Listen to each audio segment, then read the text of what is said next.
इतिहास के पन्नों में कुछ ऐसे नाम लिखे जाते हैं जो कभी मिटते नहीं। ऐसा ही एक नाम है मेवाड़ का शेर। एक ऐसा राजा जिसने कभी घुटने नहीं टेके, एक ऐसा वीर जिसने जंगलों में रहना स्वीकार किया लेकिन मुगलों की अधीनता स्वीकार नहीं की। आज हम बात करेंगे मेवाड़ के महान योद्धा वीर शिरोमणि महाराणा प्रताप की। महाराणा प्रताप का जन्म 9 मई सन 1540 को राजस्थान के कुंभलगढ़ जिले में हुआ। उनके बचपन का नाम कुंवर प्रताप सिसोदिया। उनके पिता थे महाराणा उदय सिंह और माता थी जयवंता बाई। बचपन से ही कुंवर प्रताप साहसी, पराक्रमी और स्वाभिमानी थे। उन्हें तलवारबाजी, घुड़सवारी और युद्ध कलाओं से विशेष रुचि थी। माता जयवंता बाई कृष्ण भक्त थीं। उन्होंने प्रताप को भगवान कृष्ण और महाभारत की युद्ध कलाओं का ज्ञान दिया। रानी जयवंता बाई कुंवर प्रताप को बताती कि किस तरह उनके दादा राणा सांगा ने अपनी तलवार से दिल्ली की बादशाहत को नहलाया, कि किस तरह उनके परदादा बब्बा रावल का शौर्य और वीरता के रक्त में नहाया हुआ कलेजा जब अरब की धरती पर गरजा। आने वाले 400 साल तक कोई भी विदेशी भारत की तरफ आंख उठाने की हिम्मत नहीं कर पाया। सिसोदिया वंश के इसी अतीत को सुनते हुए प्रताप बड़े हुए। समय आने पर उनको गुरुकुल भेज दिया गया, जहां महाराणा प्रताप सुबह का समय गुरुकुल में बिताते, दोपहर के समय भीलों की बस्ती में चले जाते, शाम होते ही लोहारों के गांव में निकल जाते। उनको हथियार बनाना सीखना बहुत अच्छा लगता था। जनता के बीच इस तरह घुल मिल जाने पर प्रताप सबके चहेते बन गए। भीलों ने उनको कीका कहकर बुलाया तो वहीं लोहारों ने उनको अपना राजा मानना स्वीकार किया। प्रताप बचपन से ही वीर, स्वाभिमानी और हठी स्वभाव के थे। उनका शरीर सामान्य मनुष्य से कई गुना मजबूत था। उन्होंने छोटी सी उम्र में ही अफगानियों की बस्तियों पर धावे बोलने शुरू कर दिए। मेवाड़ से होकर गुजरने वाली मुगल की सेना पर वे गुलेल से हमला कर देते। कुंवर के इन कारनामों को देखते हुए सबको लगने लगा कि बड़े होने पर वे बड़े पराक्रमी योद्धा बनेंगे और प्रताप ही भविष्य के मेवाड़ के राणा बनेंगे। उदय सिंह जी के कई अन्य रानियां भी थीं, जिनसे कुल 33 संतानें थीं, पर उदय सिंह जी की सबसे प्रिय रानी थी धीर बाई शाह। उनकी बात को राणा अधिक महत्व देते थे। उन्हीं के कहने पर राणा उदय सिंह जी ने उनके पुत्र जगमाल को मेवाड़ का राजा घोषित कर दिया। शास्त्रों के अनुसार हमेशा बड़ा पुत्र ही राजा बनता है, पर सागर जैसे हृदय वाले कुंवर प्रताप ने पिता के इस आदेश को मानते हुए छोटे भाई जगमाल को राज्य सत्ता देने का स्वीकार किया। परंतु सभी सामंत, सरदार और राज्य की जनता ने उदय सिंह के फैसले पर विरोध किया। वे कुंवर प्रताप को ही अपना राणा मानते थे। समय के साथ राणा उदय सिंह का स्वास्थ्य बिगड़ने लगा और सन 1572 आते आते उनका स्वर्गवास हो गया। उसके अंतिम संस्कार में कुंवर प्रताप सहित मेवाड़ की प्रत्येक व्यक्ति आया, पर कुंवर जगमाल उस समय महल में अपना राज्य अभिषेक करवा रहा था। आज भारतीयों की इस स्थिति इसलिए भी हुई है कि भारतीय कभी एक नहीं रहे। घर में हमेशा फूट पड़ी, घर हमेशा टूटे, एक दूसरे का विरोध किया। याद रखना, जब जब घर टूटेगा आपका पड़ोसी आपको लूटेगा। उस समय दिल्ली की सत्ता पर अकबर का शासन था। अकबर ने भारत के हर राज्य के राजाओं को अपनी शरण में आने को कहा।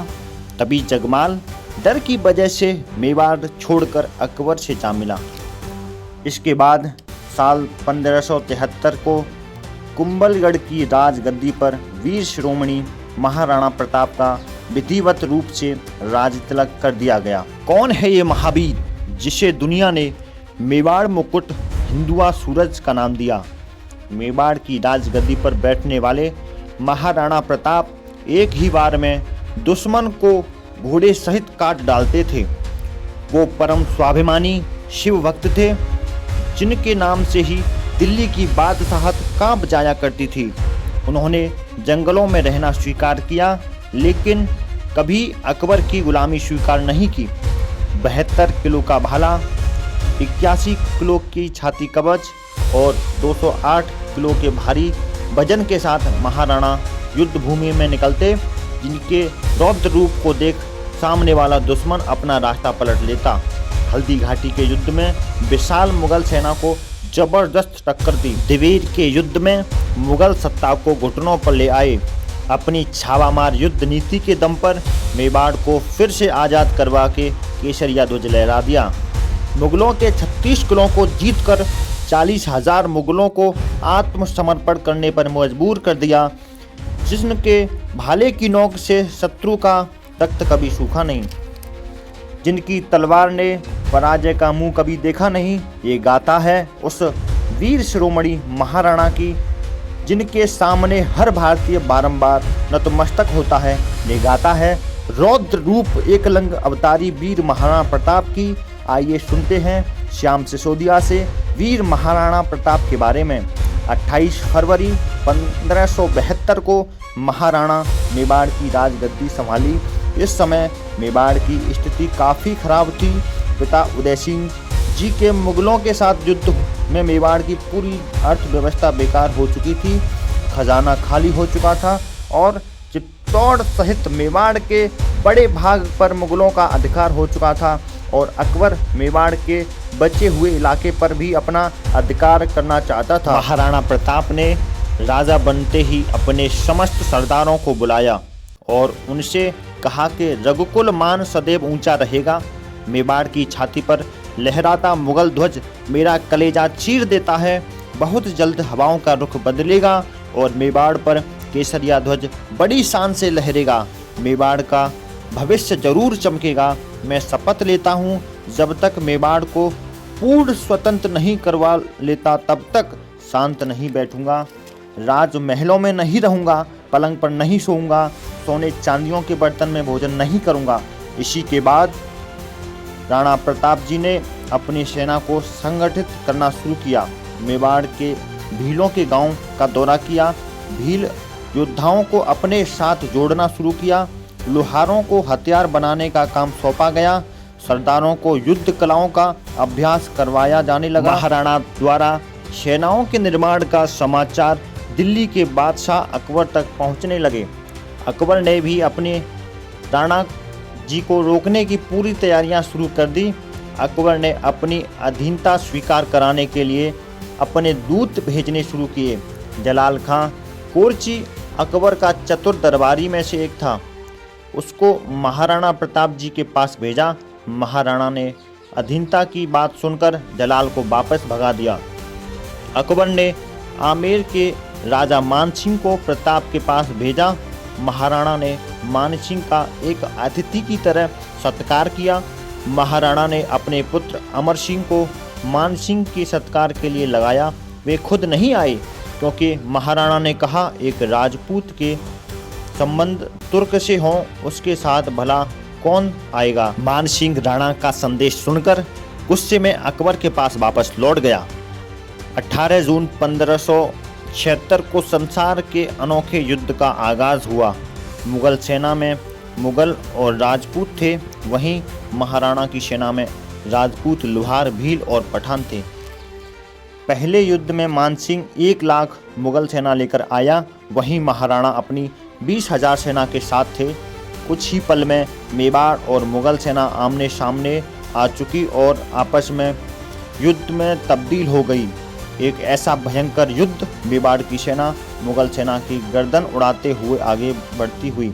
देखते ही देखते फिर युद्ध में उतरना हुआ वीर विराट मेवाड़ मुकुट हिंदू हृदय सम्राट महाराणा प्रताप का युद्ध में प्रवेश हुआ। राणा की गर्जना सुनकर दुश्मनों का कलेजा कांप गया। युद्ध में आते ही मुगल सेना में दहशत का माहौल फैल गया। महाराणा जिस ओर बढ़ जाते वहां शत्रुओं की लाशों के ढेर लग जाते। मुगलों ने पहली बार महाराणा को देखा था, इससे पहले सिर्फ उनका नाम ही सुना था। बदायूनी ने अपनी किताब में लिखा, वह बहुत लंबे, मजबूत और ताकतवर थे। प्रताप अपने हाथ में तलवार लेकर जब चलते थे, ऐसा लगता मानो आधी सेना को अकेले ही समाप्त कर देंगे। उनके चेहरे पर हमेशा गुस्से की लकीरें चमकती रहती। युद्ध भूमि में शुरुआत से ही किसी मुगल सेना ने उनको छेड़ने की हिम्मत नहीं की। युद्ध में महाराणा प्रताप के सामने मानसिंह हाथी पर बैठकर आया। तभी महाराणा प्रताप ने बड़े तेजी से चेतक के अगले पैर हाथी के मस्तक पर टिका दिए और राणा ने पूरी ताकत से अपना भाला मारा और महाबत को मार दिया। उसी समय हाथी की सूंड में लगी तलवार से चेतक के पीछे का एक पैर कट गया। चेतक एक पैर कटने के बाद भी राणा के युद्ध में लेकर दुश्मन के सैनिकों पर भारी पड़ने लगा। देखते ही देखते दुश्मन मुगल की सेना मारी गई। तभी मानसिंह कुछ बची हुई सेना को लेकर वापस दिल्ली अकबर के पास भाग गया। अकबर ने ये सब सुना तो गुस्से में मानसिंह को 3 महीने के लिए दरबार से आने के लिए मना कर दिया और उसको दंड दिया। हल्दी घाटी के 4 महीने बाद सन 1577 अकबर ने फिर से एक बार शाहबाद खान के नेतृत्व में कुंभलगढ़ पर भारी सेना लेकर चढ़ाई कर दिया। लेकिन एक विशाल युद्ध के बाद फिर महायुद्ध मेवाड़ की सेना के लिए भारी था। अतः राणा ने किले को त्याग दिया। कुंभलगढ़ पर शाहबाद का अधिकार हो गया। कुछ महीने बाद महाराणा ने फिर से सेना तैयार की। शाहबाद खां पर आक्रमण करके कुंभलगढ़ को वापस जीत लिया।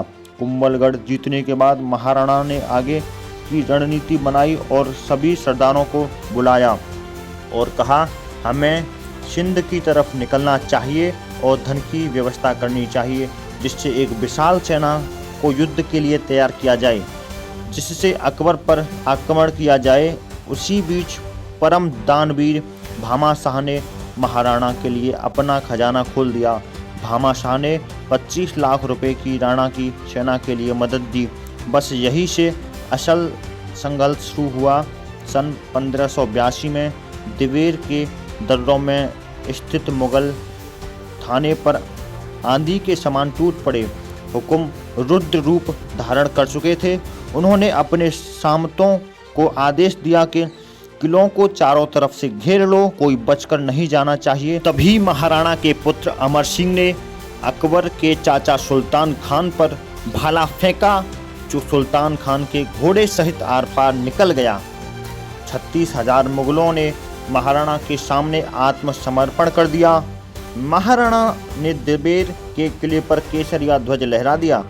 दिवेर किले की हार से बौखलाए अकबर ने सन 1584 में महाराणा प्रताप को बंदी बनाने के लिए भेजा, पर जगन्नाथ कछवाहा बुरी तरह से पराजित हुआ।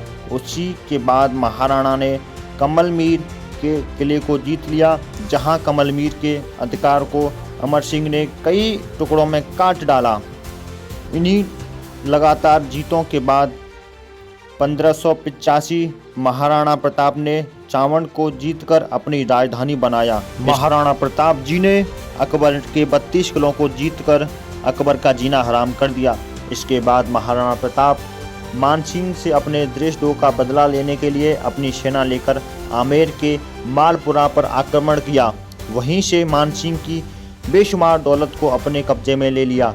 अकबर ने स्वीकार किया कि इस राजपुताने के शेर को कोई कैद नहीं कर सकता। अकबर अब महाराणा प्रताप के नाम से कांपने लगता। उसने महाराणा प्रताप को ना छेड़ने में अपनी भलाई समझी। इसके बाद 12 साल तक महाराणा प्रताप ने ऐसा शासन किया कि मेवाड़ के व्यापार को 4 चांद लग गए। मेवाड़ की खोई हुई चमक वापस लौट आई। 19 जनवरी 1597 में हुकुम 57 वर्ष की आयु में हुकुम शेर की शिकार पर निकले थे। यहाँ धनुष की प्रतिज्ञा खींचते हुए हुकुम देवलोक सिधार गए। वीर शिरोमणि महाराणा प्रताप की देशभक्ति और अमर स्वाभिमान ने हर भारतीय के मन में अपार सम्मान जागृत किया। कवियों ने भी अपनी कलम से महाराणा का कुछ यूं बखान किया, धर्म रहेगा और पृथ्वी भी रहेगी, पर मुगल साम्राज्य एक दिन नष्ट हो जाएगा। अतः हे राणा, विशंभर भगवान के भरोसे अपने निश्चय को अटल रखना, जिसने अपने घोड़ों को कभी शाही सेना में भेजकर दाग नहीं लगाया, जिसने अपनी पगड़ी कभी किसी के सामने नहीं झुकाई, उसने शासन काल में जनता को कोई भय नहीं रहा। उसकी तलवार और भाला ही उसका सच्चा साथी था। उसका चेतक घोड़ा और राम प्रसाद हाथी ही सच्चे वफादार साथी थे। वह वैदिक मार्ग अनुयायी था, जिसने अनेक मंदिरों का निर्माण कराया। उसके शत्रु भी उसकी वीरता और स्वाभिमान के आगे झुक जाते थे। अतः हे राणा, जब जब भी कलम महाराणा प्रताप लिखेगी, तब तब सिर्फ महान महान और महान ही लिखेगा। दोस्तों, इस वीडियो को बनाने में बहुत मेहनत लगी है। इस वीडियो को लाइक और चैनल को सब्सक्राइब कीजिएगा। जय महाराणा प्रताप।